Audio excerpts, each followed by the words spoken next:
ঘরের মাঠে সিঙ্গাপুরের বিপক্ষে জয় প্রত্যাশা ছিল বাংলাদেশের, তবে সিঙ্গাপুরের বিপক্ষে কোনো পয়েন্ট ছাড়াই শেষ করতে হয়েছে বাংলাদেশকে। মাঝমাঠে বাংলাদেশ ছড়ি ঘোরালেও বাংলাদেশকে ভুগতে হয়েছে তাদের ডিফেন্স ও অ্যাটাকের কারণে। বিশেষ করে নাম্বার 9 ও ফুলব্যাকে ভুগেছে বাংলাদেশ।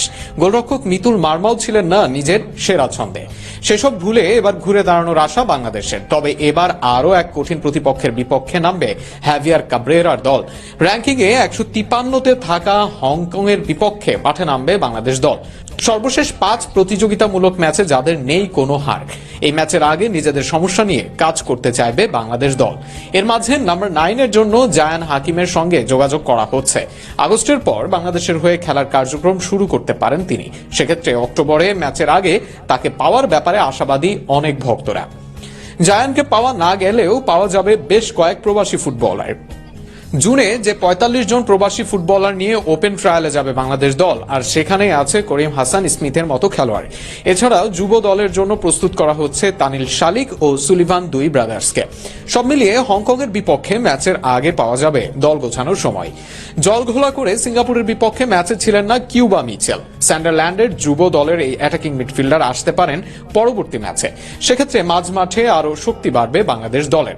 এর বাইরে আলোচনায় আছে জিকোর ফেরা নিয়েও। ফুলব্যাকে বিশ্বনাথ ফিরবেন ইনজুরি থেকে।